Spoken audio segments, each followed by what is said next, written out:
gero visi ne-science dalykų studijuojantys žmonės jau visiškai prarado viltį ir žada išeiti ir susipakuoti. Gal bent vienas bus dalykas, kuris tinkamas ne tik inžinieriams ar chemikams ar būtent specifiniai kažkokiai krypčiai, bet iš visiems, apskritai studentams.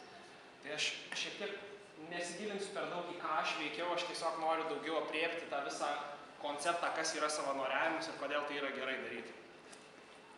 Tai pirmiausia, aš norėjau tokį greitą testuką, nes pats iš tikrųjų nežinau, pakelkit rankas tie, kurie esat darę praktiką apmokamą savo srity mokslų.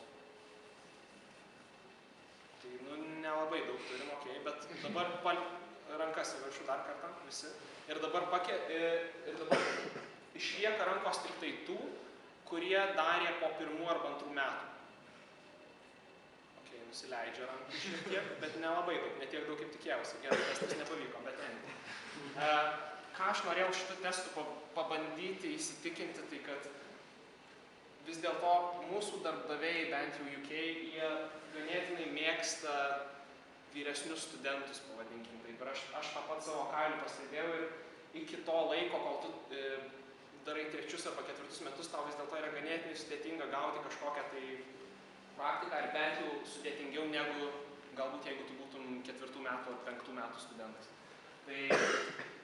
Tai vat kuo užpildyti tą savo laiką po 1-2 metų, man atrodo, tai yra idealus laikas daryti ką nors tokio kaip savanoriauti arba bent jau užsiimti kažkokią tai, nežinau, įdomią veiklą vasarą, neišvaistyti vasaros. Ir dabar kodėl? Tai pirmiausia, didelė sėkmės tikimybė. Realiai taip savanorystė negausi 2000 litų, galbūt negausi kažkiek tai svarų per 2 mėnesius ar per mėnesį, bet tu esi beveik garantuotas, kad tu tą vasarą nuveiksi vis dėlto kažką įdomaus ir tai bus kažkuo kitokia patirtis. Ir aišku, įgauni kažkokių tai įgūdžių, kurie galų gale tau pravers ieškant ir darbo. Tai viskas prasideda tuo, kad tau gali tekti susirinkti pinigus tai praktikai, tau gali tekti dirbti komandoje ir labai mažoje ir labai reikia glaudžiai dirbti komandoje. Gali išmokti leadership skillų ir panašių dalykų. Tai būtent tie vadinami soft skills, kurių vis dėlto ieško darbuotojai, jų galima įgauti savanoriavimą. Mano tokia trumpa istorija, kadangi pasakoju apie Engineers Without Borders, tai pradėjau 2010-ais, kai pradėjau universitetą, tiesiog nuėjau pirmus susitikimus su jais. Tada po metų prisijungiau prie vieno iš šių organizuojamų projektų.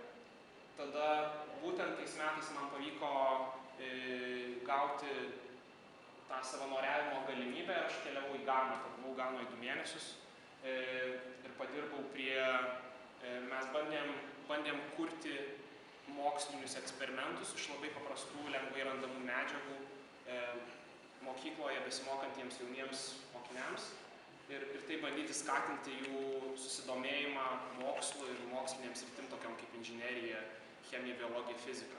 Nes vis dėlto tai nėra taip populiaru, kaip gali atrodyti logiškai, kaip yra čia, pavyzdžiui.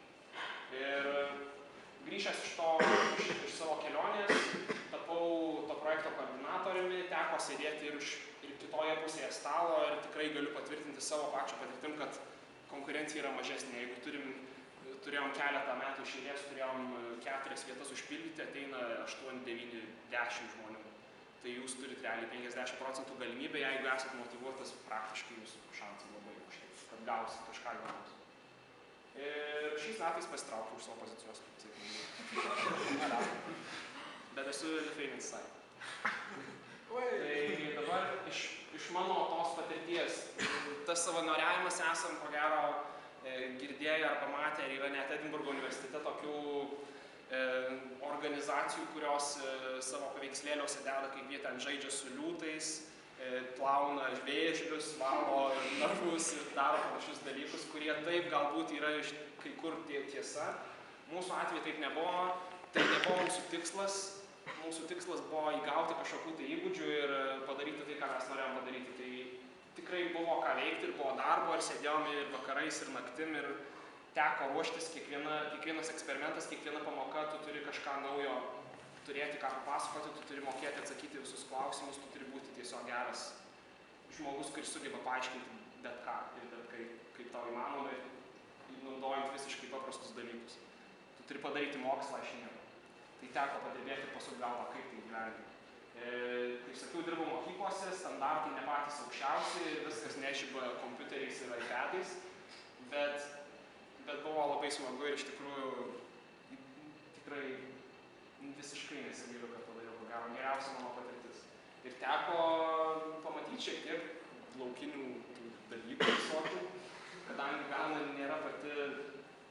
nėra pati vargingiausiai gyvenanti šalis, bet nėra pati labiausiai išsivysčiusi, daug dykumos ir smėlio ir panašių dalykų, daug gamtos nepaliestos, taigi teko šiek tiek ir to pasidomėti. Čia aš žinau, kad 3 krokodilų ir labai bijau.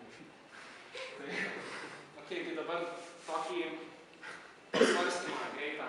Aš pabandžiau sudaryti tokį trumpą kelią į sėkmę ir galbūt sunkesnį kelią į sėkmę. Tai aš tiesiog pasiūlymai, aš nesakiau, kad tai volunteerinkit visi ir tai yra fainiausias dalykas ir jūs iš karto gausit geriausiai apmokamus darbus. Aš sakau, kad reikia kažko užsiimti ir tai nesvarbu, kas tai galėtų būti. Tai vasarą jūs galite daryti internshipą, galite dirbti full time restorane, kažką panašiai, volunteerinti, dalyvauti universiteto siūlomuose dalykuose. Per rudenį, žiemą, pavasarį galit, aišku, mokytis, labai praverčia.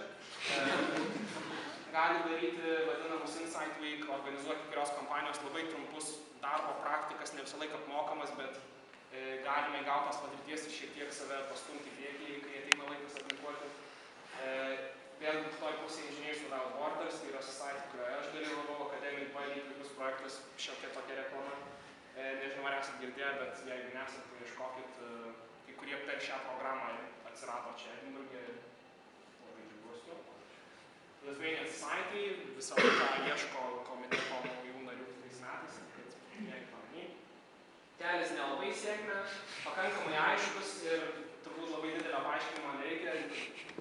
Stenkitės išlaikyti gerą balansą. Aš nesakau, kad jeigu vartosite daug visų ten surašytų gėrimų, negausit nieko, bet aš manau, kad reikia palaikyti balansą. Ir mano prezentacijos ko gero pabaiga. Noriu tik pasakyti, kad nesėdėkit vietoje, užsiimkit kažkuo, darykit tai, kas jums įdomu ir viskas bus labai gerai.